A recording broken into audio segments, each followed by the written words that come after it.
and towards the general. It's not because of our TV ads, it's because people care enough to leave with 10 flyers, with 20 flyers, and they tell their friends and relatives. Because the truth of the matter is, by being out here tonight, you're most likely the political reference for your circle.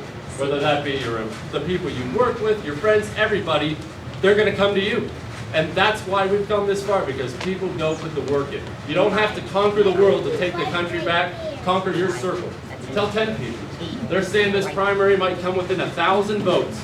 If every person in this room told 10 people, look around you and do the math, we just won a primary today. Today. It's not enough anymore to go home, agree with your spouse that Obama stinks, and vote on election day.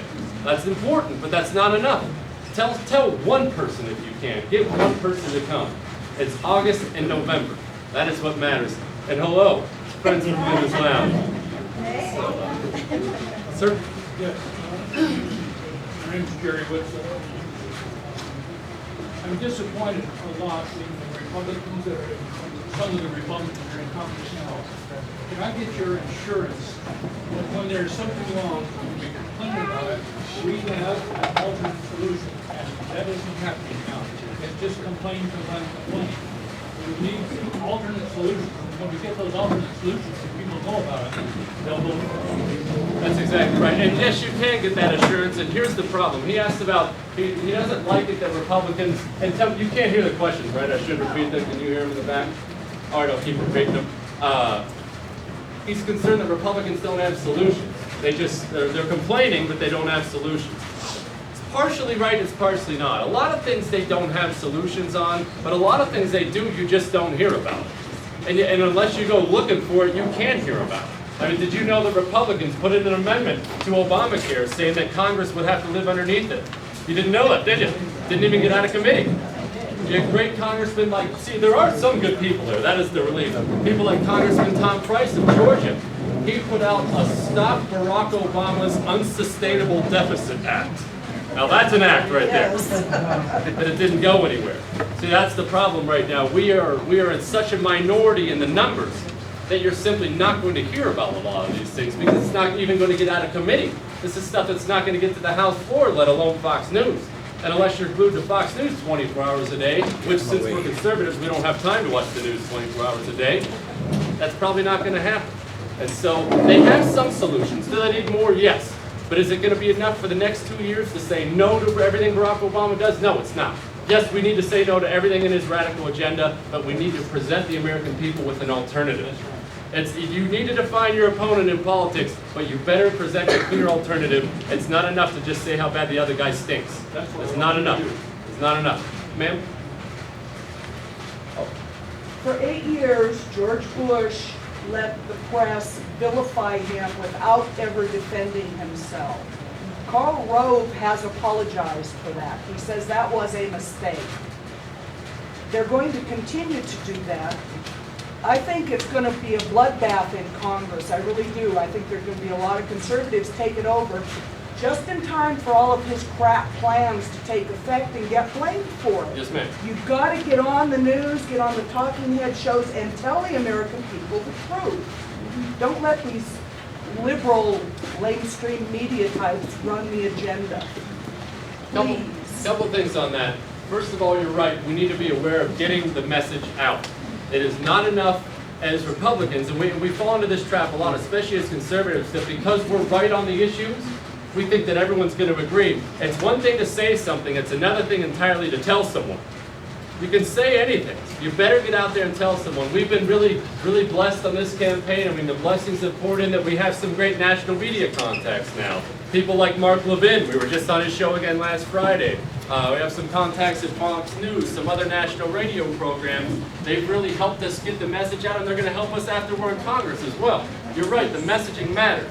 But the second thing on that is don't worry about the liberal media.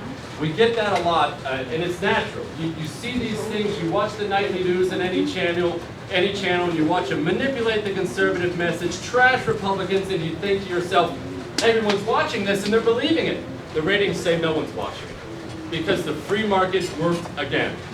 Fox News' ratings are equal to that of all the other stations combined, and that's because the consumer turned the channel. People are aware of the bias. Does it hurt us? Yeah, it doesn't help us. But we don't fret about that, about who's watching Keith Olbermann. No one's watching Keith Olbermann. And certainly no one's believing him. People, especially because of the internet and Fox News, people are getting their news elsewhere. So, and not only that, the people who will vote for us, they're not stupid. When you read in the Arizona Daily Star or something that Jesse Kelly, that I'm on the radical right, what do you read? Why, he's the conservative. We know how to interpret it now. We don't worry about that. We'll stay disciplined and we'll be fine. We're just fine. And you all are going to have to forgive me. There are a lot of hands up, so I'm going to get it out of order a lot, so forgive me for that. One second.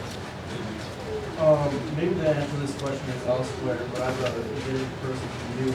In regards to the border fence or the border issue, what would be your primary initiative as far as are they getting the border fence finished or getting the drug cartels out of here, out of this area? What would be your main focus in that area? My main focus as far as the border goes first, now this is a complicated problem that I'll talk about in a second. First thing is complete the double layer border fence. And that's for a lot of reasons. For one, that helps stem the tide, helps the Border Patrol agents, and it's something we can actually do while Barack Obama's president.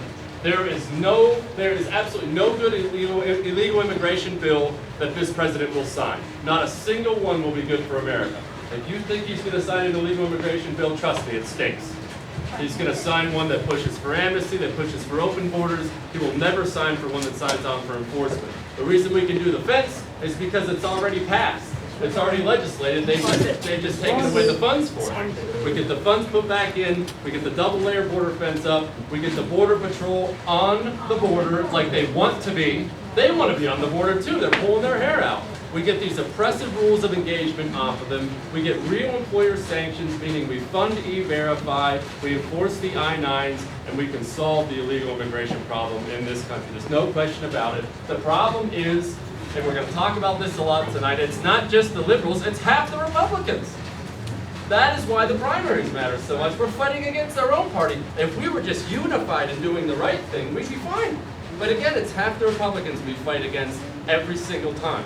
And that's why we need to stop that. Are these progressive people that we're fighting against? Yes, ma'am.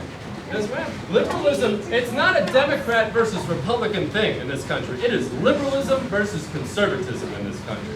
We have a Democrats for Jesse Kelly group that has started, an Independents for Jesse Kelly group. These are not people who agree with me on all the issues down the line.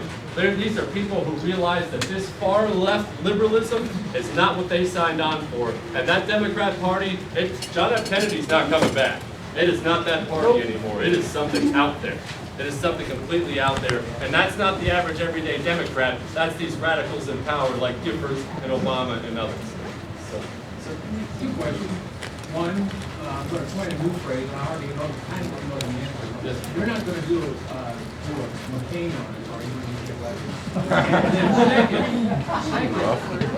second, everybody keeps saying this word, all the talking heads say this word, not reform. Something about immigration reform. Comprehensive immigration. Comprehensive immigration reform. What the hell does that mean? First of all, for those of you who just came in, we've got pizza and cookies. Come on up while I'm talking, please. Come feast. As far as that goes, first, the answer to your first question is no. The reason we have a lot of these different groups and a lot of different people following us, as I said, they don't agree with us on all the issues, but we don't lie to your face. And that's what people want right now. They want someone that will fight for them and does not lie to their face.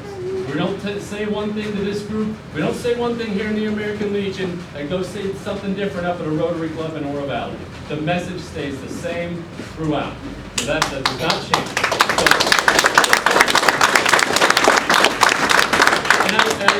I appreciate the applause, but why should it change? Constantly we back away from this. Constantly we see Republicans, they draw a line in the sand and then trip over themselves falling back from it. It's embarrassing. Stand firm. And to watch, you know, the things I've seen running for office, we had an endorsement interview with the Arizona Republic amongst the Republican primary candidates. And this is not meant to indict them. I mean, it's going to, but it's not meant to be that way. And we had to sit in front of 4 ultra-liberal members of the editorial board. You would have wept for your party and your country to watch 2 Republicans do everything but hide underneath the desk and wet themselves in front of liberal disapproval. It was